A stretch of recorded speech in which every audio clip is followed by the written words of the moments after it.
5 দিন আগে জুনের 22 তারিখে গেমার্স নেক্সাস হচ্ছে কি একটা ভিডিও আপলোড করছিল। সেটা হচ্ছে যে নেক্সট জেন জিপিইউ গুলার পাওয়ার কনজাম্পশন এবং পাওয়ার যে স্পাইক যেটা হচ্ছে সেটা হচ্ছে গিয়ে মানে পিসি হার্ডওয়্যারকে কিভাবে এফেক্ট করবে সেটা নিয়ে। সো বেসিক্যালি আমরা সবাই জানি, রিসেন্ট লিকগুলো থেকেও আমরা এটা শুনছি, সেটা হচ্ছে যে নেক্সট জেন জিপিইউ গুলা একটা ম্যাসিভ অ্যামাউন্ট অফ পাওয়ার খাবে, যেটার ডেমনস্ট্রেশন অলরেডি আমরা 3000 সিরিজ আরটিএক্স কার্ডে এবং এএমডির 6000 সিরিজ আরএক্স কার্ডগুলোতে দেখে ফেলছি অলরেডি। সো গেমার্স নেক্সাসের ভিডিওর মেইন টপিকটা ছিল এই ওভারঅল পাওয়ার কনজাম্পশনটা না।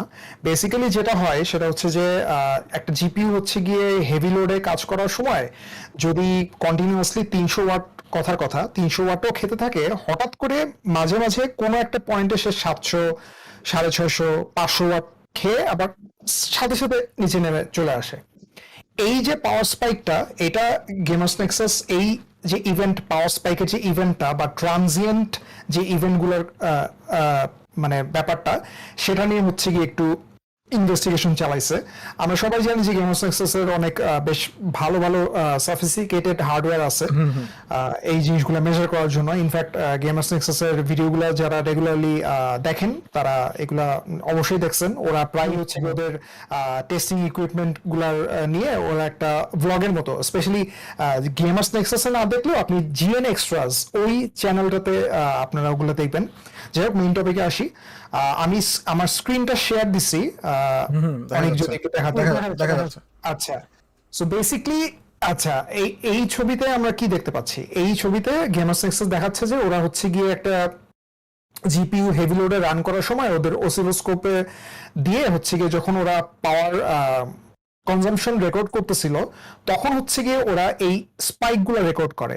এখন এই স্পাইকগুলা, কিছু স্পাইক ছিল মাত্র কয়েক মিলি সেকেন্ডের, আবার কিছু স্পাইক ছিল আপওয়ার্ডস কিছু স্পাইক ছিল কয়েক মাইক্রো সেকেন্ডের, আবার কিছু স্পাইক ছিল কয়েক মিলি সেকেন্ডের, এবং এটাতে প্রচুর ভ্যারিয়েশন দেখা যাচ্ছে। যেমন আমরা এই স্পাইকটা যদি দেখি, এটা মাত্র মেবি কত 100 থেকে 150 মাইক্রো সেকেন্ডের। আবার এখানে দেখা যাচ্ছে যে এখানে হয়তো ভোল্ট মানে ওভারঅল কারেন্ট কম টানলেও এখানটার স্পাইকটা বেশ ওয়াইড, এটা বেশ লম্বা একটা সময় ধরে বেশ এক্সট্রা কারেন্ট টানতেছে। সো প্রবলেম যেটা হয় পিএসসি গুলোর ক্ষেত্রে, যেমন ফর এক্সাম্পল কেউ যদি একটা ধরেন কথার কথা মোটামুটি ডিসেন্ট একটা মিড রেঞ্জ পিএসসির কথা যদি বলি, কুলার মাস্টারের MWE 650 ওয়াট V2, যেটা 650 ওয়াটের পাওয়ার সাপ্লাই। সো আপনি যদি হচ্ছে গিয়ে একটা 4000 সিরিজের জিপিইউ বা 3000 সিরিজের একটা জিপিইউ ইউজ করেন এখানে, সেটা যদি টোটাল এই 650 ওয়াটের আন্ডারেই থাকে আপনার সিস্টেম, তাও মাঝে মাঝে এই ট্রানজিয়েন্ট ইভেন্টগুলোর জন্য দেখা যাবে যে আপনার টোটাল সিস্টেমের পাওয়ার ড্র 800 ওয়াট, 700 ওয়াট, ইভেন 900 ওয়াটও পৌঁছে যেতে পারে। সো ইউজুয়ালি পাওয়ার সাপ্লাই ম্যানুফ্যাকচারাররা এটার জন্য কিছু প্রোটেকশন রেখে দেয়, যেটার জন্য একটা প্রোটেকশন হচ্ছে কি ওসিপি বা over current protection. Power supply থেকে যখন কম্পোনেন্ট গুলো অতিরিক্ত কারেন্ট ড্র করবে, তখন পাওয়ার সাপ্লাইটা অটোমেটিক্যালি শাটডাউন করবে। এরকম আরো বেশ কিছু প্রোটোকল আছে যেটা জিএন অনেক ইনডেপথ অ্যানালাইসিস করছে।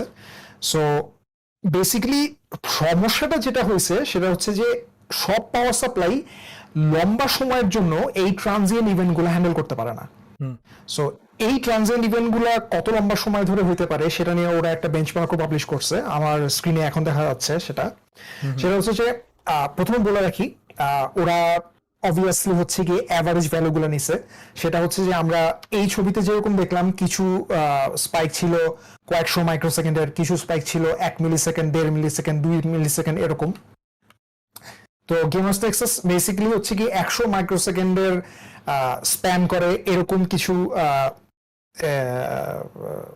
স্পাইক, কিছু স্পাইক হচ্ছে কি 300 মাইক্রো সেকেন্ড স্প্যান করে, এরকম কিছু স্পাইকের আশেপাশের যে ভ্যালুগুলো, অর্থাৎ এই স্পাইকগুলো যে একদম কাটায় কাটায় 100 মাইক্রো সেকেন্ডই তা না, তার নিচেও হইতে পারে, তার একটু বেশিও হইতে পারে। অ্যাভারেজ করার জন্য বেসলাইন হিসেবে 100 এবং 300 মাইক্রো সেকেন্ডকে সিলেক্ট করা হয়েছে। সো এখানে দেখা যাচ্ছে যে 100 মাইক্রো সেকেন্ডের অ্যাভারেজে 3090 স্পাইক করে পাওয়ার ড্র করতেছে প্রায় 670 ওয়াটের কাছাকাছি। সো 300 মাইক্রোসেকেন্ডের ইন্টারভালের যে অ্যাভারেজটা, সেক্ষেত্রে আমরা একটু স্লাইটলি কম ড্র দেখতে পাচ্ছি, প্রায় 70 ওয়াট ড্রপ করছে এখানে অ্যাভারেজে, তাও কিন্তু প্রায় 591 ওয়াট। অ্যান্ড এখানে বলে রাখা ভালো যে এটা খালি জিপিইউ অ্যালোন, এটা কিন্তু ফুল সিস্টেম ড্র না। এখানে জিপিইউ একলাই হচ্ছে গিয়ে 571 ওয়াট খুব অল্প একটা সময়ের জন্য টানতেছে, বাট অ্যামাউন্টটা হচ্ছে সেই রকমই হিউজ। এবং নিচে আমরা এই অরেঞ্জ কালারে দেখতে পাচ্ছি হচ্ছে গিয়ে এটার অ্যাভারেজ বেসলাইন যে লোডটা 3090টা অ্যাভারেজে টানতেছে হচ্ছে 290, কিন্তু হঠাৎ হঠাৎ 590 এবং 670 ওয়াটের মতো করে টানতেছে। বেসিক্যালি যেটা হয় সেটা হচ্ছে কি আপনার পাওয়ার সাপ্লাই কিন্তু হচ্ছে কি একটা certain amount of wattage deliver করা বা কারেন্ট ডেলিভার করার পর্যন্তই রেটেড। একটা 650 ওয়াটের পাওয়ার সাপ্লাই চাইলে খুব অল্প সময়ের জন্য 650 ওয়াটের উপরে দিতে পারবে, ডেলিভারি করা সম্ভব, কিন্তু সেটাও ডিপেন্ড করতেছে হচ্ছে তার ক্যাপাসিটরের কোয়ালিটির উপর। ক্যাপাসিটর গুলো যদি প্রচুর পরিমাণে চার্জ ধরে রাখতে সক্ষম হয়, তাহলে সেটা লম্বা সময় পর্যন্ত আপনাকে ওই এক্সট্রা বুস্টটা দিতে পারবে বা এক্সট্রা হেডরুমটা অ্যালাউ করতে পারবে। কিন্তু আমরা খুব ভালো মতোই জানি যে ম্যাক্সিমাম পিএসইউ গুলো আসলে সেভাবে বানানো হয় না, কারণ প্রথমত মানে অ্যাকচুয়ালি একটা মাত্রই এখানে মেইন ইস্যু, সেটা হচ্ছে কস্ট। আপনাকে যদি ওই লেভেলের একটা পিএসইউ ম্যানুফ্যাকচারারদের দিতে হয়, আপনাদের কাছ থেকে কয়েক গুণ বেশি টাকা দিতে হবে, কারণ আমরা আমরা যারা এগুলো নিয়ে একটু ঘাটাঘাটি করি, আমরা কিন্তু জানি যে ভালো ক্যাপাসিটর কিন্তু অনেক দাম। স্পেশালি হচ্ছে কি আপনি যদি ভালো খুব high quality Japanese capacitor use করেন, they are very expensive. And এগুলো ইউজুয়ালি শুধুমাত্র এই জন্য ফ্ল্যাগশিপ পিএসসি গুলোর ক্ষেত্রে রিজার্ভ করে রাখা হয়। ইনফ্যাক্ট আমি একটা ছোট এক্সাম্পল দিই, আমার যে কোর্সারের RM850X পিএসসিটা আছে, এটা তো কিন্তু আমি যতদূর জানি এটা বেশ দামি একটা পাওয়ার সাপ্লাই। বাংলাদেশে কিন্তু খুব দামি পাওয়ার সাপ্লাই কিন্তু মার্কেটে খুব একটা সেল হয় না। 14,000 টাকার পাওয়ার সাপ্লাই হওয়া সত্ত্বেও কিন্তু অনেক আমাকে ঠিক করে দিস আমি যদি ভুল বলে থাকি, সেটা হচ্ছে এটাতে কিন্তু জাপানিজ ক্যাপাসিটর ইউজ করা হয় নাই। আমি যতদূর জানি এটাতে চাইনিজ ক্যাপাসিটর ইউজ করা হয়েছে। আমি কি ঠিক? হ্যাঁ, এটা নন এক্সের চাইনিজ ইউজ করছে, চাইনিজ তাইওয়ানিজ ক্যাপাসিটর মেবি। আচ্ছা, তাইওয়ানিজ, হ্যাঁ। সো আমি বলতেছি না যে ক্যাপাসিটর গুলো খারাপ, অবশ্যই যথেষ্ট ভালো ক্যাপাসিটর, কিন্তু আসলে জাপানিজ ক্যাপাসিটর গুলোর মতো একদম টপ টিয়ার না। যে টপ টিয়ারটা আপনারা হচ্ছে গিয়ে মানে টাইটেনিয়াম রেটেড বা প্লাটিনাম রেটেড পিএসইউ গুলোতে দেখবেন, আপনারা যারা সিসনিকের প্রাইম সিরিজ গুলো কিনবেন, সেখানে আপনারা যে ধরনের কম্পোনেন্ট গুলো পাবেন সেরকম না। সো বেসিক্যালি এই যে ইনভেস্টিগেশনের ফলে জিএন আমাদের সামনে যেটা তুলে ধরছে, সামারি করলে এটাই হয়, সেটা হচ্ছে যে আপনারা যারা নেক্সটে হচ্ছে গিয়ে 4000 সিরিজের জিপিইউ গুলা কিনবেন, তারা অবশ্যই হচ্ছে গিয়ে পিএসইউ কেনার সময় প্রচুর সতর্কতা অবলম্বন করবেন। এটা অবশ্যই অবশ্যই অবশ্যই করতে হবে। এবং বাংলাদেশের মার্কেটে একটা খুব বাজে একটা ঘটনা ঘটে, এটা পুরোপুরি দোকানদারদেরই দোষ।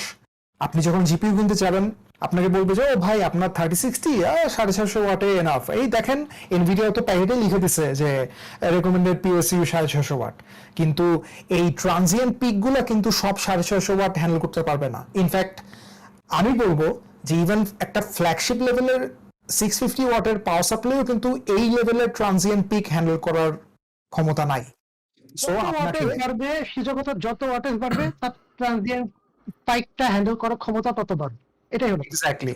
সো আপনাকে যেটা করতে হবে, আপনি যদি শিওরও থাকেন যে আমার 650 ওয়াটের পিএসইউ নিলে আমার মানে আমার ওয়ার্ক স্টেশনের পুরো পাওয়ারের চাহিদা কভার হয়ে যায়, আপনি তাও এক্সট্রা টাকা খরচ করে 750 ওয়াট বা যদি সম্ভব হয় 850 ওয়াটের পিএসইউ নেন, তাইলে আপনি এই প্রবলেমগুলো ফেস করবেন না মিনিমাম। আর যদি আপনি সেটা না করেন, দেখা যাবে যে হেভি ওয়ার্কলোডের সময় আপনার পিসি হঠাৎ করে ধাপ করে বন্ধ হয়ে যাবে, বিকজ আপনার পিএসইউ ওই অতিরিক্ত কারেন্ট দিতে না পেরে শাটডাউন হয়ে যাবে। এটা একটা সেফটি ফিচার। এটা আপনি আরএমএও করতে পারবেন না, কারণ আপনি যদি দোকানদারকে গিয়ে বলেন যে ভাই পিএসইউ হঠাৎ মানে পিসি হঠাৎ বন্ধ হয়ে যায়, দোকানদাররা যদি আরএমএ তে পাঠায়ও, ফ্যাক্টরি গুলো কিন্তু আপনার পিএসইউ খুলে দেখবে যে সব কম্পোনেন্ট ইনট্যাক্ট, কোনো কিছু পুড়ে যায় নাই, কোনো কিছু নষ্ট হয় নাই। আপনার জিপিইউ পাঠিয়ে দিবেন, ধরেন কথার কথা আপনার আসুসের জিপিইউ, আসুস খুলে দেখবে যে আপনার জিপিইউ ইনট্যাক্ট, কোনো প্রবলেম হয় নাই। সো আপনাকে হচ্ছে গিয়ে একটু প্রোঅ্যাক্টিভলি চিন্তা করতে হবে, এবং প্রোঅ্যাক্টিভলি চিন্তা করে আপনাকে এই হেডরুমটার কথা মাথায় রেখেছে, ওকে আমাকে অ্যাটলিস্ট এক্সট্রা 100 থেকে 200 ওয়াট এক্সট্রা নিতে হবে, এভাবে করে চিন্তা করে আপনি পিএসইউটা কিনবেন, দেন আপনি সেফ থাকবেন। এটাই আরেকটা হচ্ছে হলো, আরেকটু অ্যাড করি, যেমন এক্সেস বলছে হচ্ছে হলো ছোট যে পাওয়ার সাপ্লাই গুলো আমরা যেটা বলি স্মল হ্যাঁ ফর্ম ফ্যাক্টর, এক্স্যাক্টলি। ওইগুলোতে এই প্রবলেমটা বেশি ফেস করতেছে। হ্যাঁ, স্মল ফর্ম ফ্যাক্টরে অবভিয়াসলি এই প্রবলেমটা বেশি ফেস করবে, বিকজ খুব সিম্পল কারণ একটা এসএফএফ পাওয়ার সাপ্লাইয়ের মধ্যে কিন্তু খুব বেশি পরিমাণ ক্যাপাসিটর জায়গাই নাই। ইনফ্যাক্ট আমার স্ক্রিন যদি দেখা যায়, ওয়েট আমি মনে হয় ভুল স্ক্রিন শেয়ার করতেছি, 1 minute, let me change the window. হ্যাঁ, এই যে আমার স্ক্রিনে আমরা দেখতে পাচ্ছি যে একটা স্মল ফর্ম ফ্যাক্টর পাওয়ার সাপ্লাইকে, ইনফ্যাক্ট এখানে কিন্তু ক্যাপাসিটর, বড় ক্যাপাসিটর বলতে অলরেডি অনলি একটা দেখা যাচ্ছে। ট্রু। সো এনাফ ক্যাপাসিটর যদি না বসানো হয়, ক্যাপাসিটর, আর আরেকটা থাকে হচ্ছে হলো যেটা গেমন এক্সেস বলছে হচ্ছে হলো আউটপুট আউটপুট ক্যাপাসিটর, ক্যাপাসিটর, হ্যাঁ ওইটা হচ্ছে হলো এসএফএফ এর মধ্যে থাকে না। থাকেই না। হ্যাঁ, ওইটা থাকেই না। ইনফ্যাক্ট ওই যে যেটা বললাম স্পেসের ইস্যু, এইটুকু ছোট জায়গার মধ্যে এই জিনিসগুলো আটানো সম্ভব না, কারণ এখনো পর্যন্ত ক্যাপাসিটরের টেকনোলজিতে আসলে এই পরিমাণ অ্যাডভান্সমেন্ট হয় নাই যে, মানে হ্যাঁ ভাই, আপনার প্রসেসরের নোট শ্রিঙ্ক করতেছে, ওই 7 ন্যানোমিটার থেকে 5-এ নামতেছে, কিন্তু ক্যাপাসিটর কিন্তু ভাই সেই হিসাবে ছোট করা পসিবল হয় না এখন পর্যন্ত। এটাই true. So small form factor PC যারা পছন্দ করেন, আইটিএক্স বিল যারা পছন্দ করেন, তাদের জন্য একটা দুঃসংবাদ, বিশাল বড় দুঃসংবাদ। সো আপনাদের হয়তো হয়তো না, আপনাদের মোস্ট ডেফিনেটলি হচ্ছে গিয়ে আন্ডারক্লক করে জিপিইউ চালাতে হবে, তাই মনে হচ্ছে। না হলে খুব ভালো। হ্যাঁ হ্যাঁ, ওয়াটের এসএফএফ হ্যাঁ ভালো একটা হ্যাঁ, হেডরুম কিন্তু রেখে পাওয়ার সাপ্লাই কিনতে হবে তাদের জন্য। এক্স্যাক্টলি।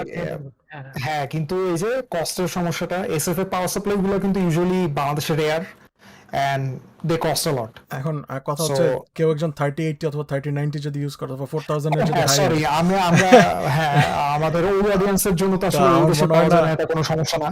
সেটা হ্যাঁ, তা ঠিক। আমার মনে হয় তবে যে হ্যাঁ, মানে এসএফএফ এও খুব ভালো ভালো পাওয়ার সাপ্লাই আছে, সিসনিকের আছে, কর্সেরার আছে। সো এটা নিয়ে মনে হয় না খুব বেশি চিন্তার দরকার আছে, বাট যারা হচ্ছে গিয়ে একটু মোটামুটি মডেস্ট বাজেটে কাজ করবেন, তাদের জন্য এই জিনিসটা আসলে বেশি মানে অ্যাপ্লিকেবল আর কি। এবং এই জিনিসটা নিয়ে মানে বেশ সাবধান থাকতে হবে, এটাই আমাদের মানে চাওয়া আর কি আপনাদের কাছে।